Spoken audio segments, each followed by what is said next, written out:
প্রিয় দর্শক, এই মুহূর্তে যে যেখান থেকে এই অনুষ্ঠানটি দেখছেন আপনাদের সবাইকে সাদর আমন্ত্রণ জানাচ্ছি পবিত্র মাহে রমজান উপলক্ষে মিশরের ইসলামিক স্থাপত্য ও ঐতিহাসিক স্থানসমূহের উপর নির্মিত ডিবিসি এর বিশেষ ইসলামিক আয়োজন স্যাভলন হ্যান্ডওয়াশ নিবেদিত আরবের পথে প্রান্তরে, powered by Shinex floor cleaner.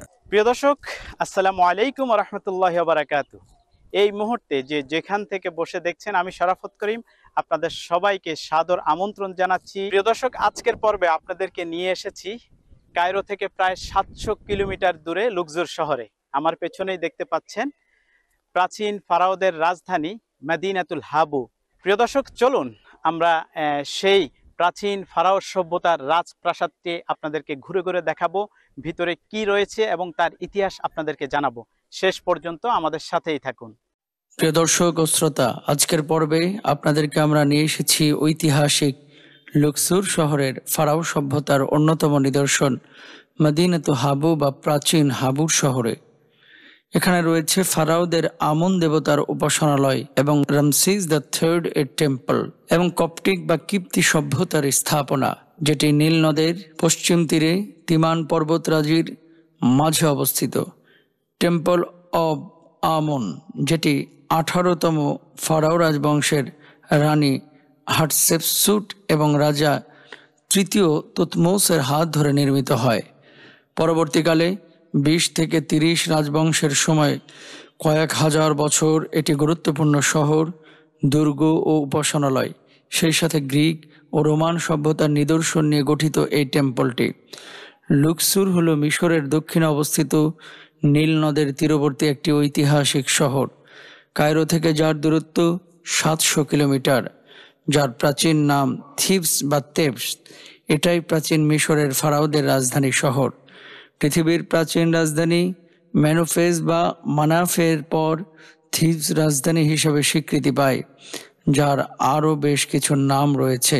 এর নাম মদিনাতুত তিবা এবং এই শহরে প্রবেশের 4টি দিকে 100টি প্রবেশদ্বার ছিল, বিধায় এর আরেকটি নাম মদিনাতু মিয়াতি বাবেন, অর্থাৎ 100টি দরজার শহর। লুক্সোর মূলত ইংরেজদের দেওয়া একটি নাম। এর মূল আরবি নাম যে নামে মিশরীয়রা ব্যবহার করে, যেটা হলো উকসোর, অর্থাৎ কসরুন শব্দের অর্থ রাজপ্রাসাদ। কসরের বহুবচন হচ্ছে উকসোর, আর এই উকসোর শব্দটি ইংরেজিতে ভাষাগত পরিবর্তন হয়ে লুক্সোর হয়েছে। অর্থাৎ এখানে এত পরিমাণ রাজপ্রাসাদ, টেম্পল আর প্রাচীন ফারাও স্থাপনা যে এই শহরের যেদিকেই যাবেন সেখানেই ঐতিহাসিক কোনো না কোনো নিদর্শন আপনি দেখতে পাবেন। তাই এর নাম হয়েছে রাজপ্রাসাদের শহর। এই লুক্সোর শহরকে বলা হয় পৃথিবীর সবচেয়ে বড় ওপেন এয়ার মিউজিয়াম। এটি 4000 বছর ধরে শাসিত হয়েছে ফারাও সম্রাটগণের দ্বারা। বিশ্ববিজেতা আলেকজান্ডার দ্য গ্রেটের রাজ্য অভিষেক হয়েছিল এই লুক্সোর শহরের ঐতিহাসিক লুক্সোর টেম্পলে। প্রাচীন ফারাওনিক সভ্যতার সব থেকে গুরুত্বপূর্ণ ও প্রধান শহর ছিল এটি, যেটাকে যদি বর্তমান পরাশক্তির রাজধানীর সাথে তুলনা করি তাহলে বলতে হবে এটাই ওয়াশিংটন, মস্কো কিংবা রোম।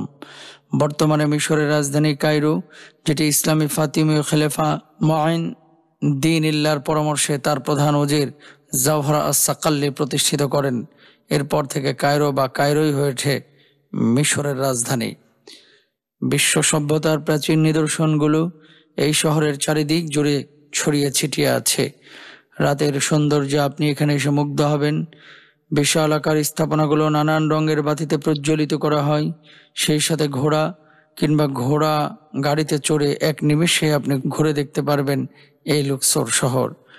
নীল নদ একদম পাশ দিয়ে প্রবাহিত হওয়াতে নীলের কর্নিশ বা তীর সাজানো হয়েছে আধুনিকতার সাজে, আর টেম্পলগুলো নীল নদের এক তীরে অবস্থিত।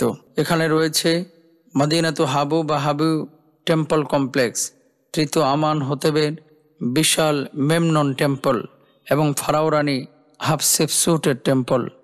শহর থেকে 25 কিলোমিটার দূরে অবস্থিত ভ্যালি অব দ্য কিংস, আরবিতে ওয়াদিয়ে মুলুক বা রাজাদের উপত্যকা, যেখানে ফারাওদের শাসন করা প্রতাপশালী ফারাও 74 জন রাজা ও রানীর সমাধি।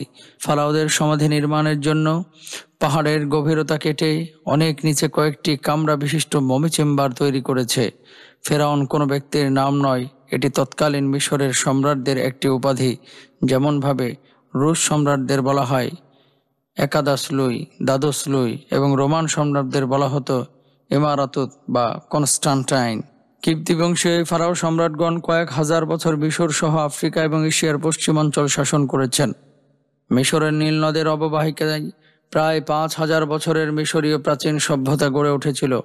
ফারাও সাম্রাজ্য যা ছিল পৃথিবীর সবচেয়ে বড় সাম্রাজ্য বা সভ্যতা, মিশর সভ্যতা সমৃদ্ধির সর্বোচ্চ শীর্ষে পৌঁছে গিয়েছিল।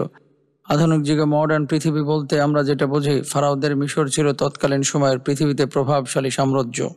প্রিয় দর্শক, আপনারা দেখছেন ভ্রমণ বিষয়ক বিশেষ ইসলামিক আয়োজন presented by Savlon hand wash, powered by Shinex floor cleaner. দর্শক, অনুষ্ঠানের এই পর্যায়ে আমরা নিয়ে নিচ্ছি ছোট্ট একটি বিরতি, ফিরছি একটু পরেই, আমাদের সাথেই থাকুন। প্রিয় দর্শক, বিরতির পর আবারও সবাইকে স্বাগত জানাচ্ছি। আপনারা দেখছেন ভ্রমণ বিষয়ক বিশেষ ইসলামিক আয়োজন presented by Savlon hand wash, powered by Shinex floor cleaner. দর্শক, চলুন আমরা অনুষ্ঠানের বাকি অংশটুকু দেখে আসি। বিভিন্ন সময়ে এই মিশর জুড়ে এক একজন দেবতার মন্দির ছিল, যেমন ফারাওদের দেবতা আমনরা। আর এই দেবতাদের কথা ভাবতে ভাবতে সামনে এগোতে থাকি। কারনাক টেম্পলের আমনরার এর একজন পুরোহিত যদি এট দ্য সেম টাইমে এই আসওয়ানে আসতো এবং এক বিপদে পড়ে যেত যেখানে তাকে উদ্ধার করার কেউ নাই, কারণ এই আসওয়ানে যেখানে তার খোদা আমনের কোনো প্রভাব বা ক্ষমতা নাই, বান্দারা যে শোনার মতো না আছে কোনো আমন দেবতার কান, আর না আছে ওজিরিস দেবতার ক্ষমতা।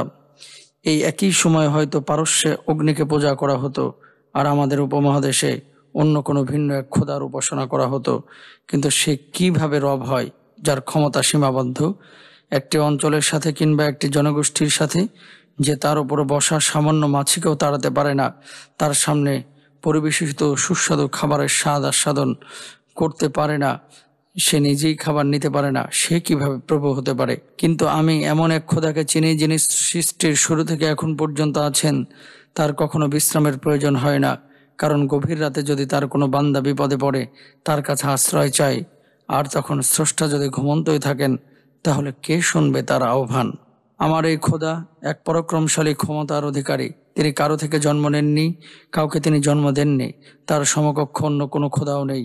এই খোদা তার বান্দাদের সাথে 5 বার দৈনিক কথা বলেন। এই খোদার রয়েছে অপরন্ত ভাণ্ডার। তার নিকট কয়েকশো কোটি বার চাওয়া হলেও তিনি রাগান্বিত হন না, তিনি দিতেই ভালোবাসেন। এই খোদার শতাব্দী আর সভ্যতার পরিবর্তনের সাথে সাথে হারিয়ে যাননি। তিনি অতীতে সমস্ত যুগে ছিলেন, চির অনন্তকাল থাকবেন। তিনি দেখতে কেমন তার সৃষ্টি বলে দেয় তিনি আসলে কেমন। পরম যত্নে তিনি আমাদের সৃষ্টি করেছেন। তিনি আমাদের যতটুকু জ্ঞান দিয়েছেন ততটুকুর মাঝেই সীমাবদ্ধ আমরা কল্পনা, চিন্তা, চেতনা। যেমনইভাবে মানুষের তৈরি রোবট বা সামান্য একটা মেমোরি কার্ড কখনো তার স্রষ্টা ওই মানুষটির চিন্তার পরিধিটা কল্পনাও করতে পারবে না। রোবটটাকে যতটুকু কমান্ড দেওয়া হয় ততটুকুর মাঝেই তার সীমাবদ্ধতা। এটা আরও সহজভাবে বলতে গেলে পাখি সাদৃশ্য এমন একটা বস্তু তৈরি করলেন, যাকে প্রাণ দিলেন, কৃত্রিম বুদ্ধিমত্তাও দিলেন। এরপর আপনি অদৃশ্য হয়ে গেলেন। ওই বস্তু তখন ভাবতে শুরু করবে, আমাকে কে সৃষ্টি করেছে? সে তো আমার মতোই 2 ডানা বিশিষ্ট একটি প্রাণী। তাকেও প্রতিদিন খাবারের প্রয়োজন হয়, থাকার জন্য বাসা বাঁধতে হয়, তাকে শোনার জন্য আমার মতো ছোট কানের প্রয়োজন হয়। সুতরাং আমরা সেই প্রভুর ইবাদত করি যেই প্রভুকে কেউ সৃষ্টি করেননি, যেই প্রভু নিজে নিজেই সৃষ্ট, যিনি কোনো কাজের জন্য কারো কাছে মুখাপেক্ষী না। আল্লাহ তাআলা আমাদেরকে বোঝদান করুক। প্রিয় দর্শক, এতক্ষণ যাবৎ আপনারা দেখছিলেন ভ্রমণ বিষয়ক বিশেষ ইসলামিক আয়োজন presented by Savlon hand wash, powered by Shinex floor cleaner. দর্শক, দেখতে দেখতে আমরা অনুষ্ঠানের একেবারে শেষ প্রান্তে চলে এসেছি। আজকের মতো বিদায় নিচ্ছি মদিনাতুল হাবু, অর্থাৎ প্রাচীন ফেরাউনিদের রাজপ্রাসাদ থেকে। ইনশাল্লাহ আগামীকাল আবারও একই সময় একই চ্যানেলে নতুন আরেকটি পর্ব নিয়ে আপনাদের সামনে হাজির হব। সেই পর্যন্ত আল্লাহ সুবহানাহু ওয়া তাআলা আপনাদের সবাইকে ভালো রাখুক, সুস্থ রাখুক। আসসালামু আলাইকুম ওয়া রাহমাতুল্লাহি ওয়া বারাকাতুহু।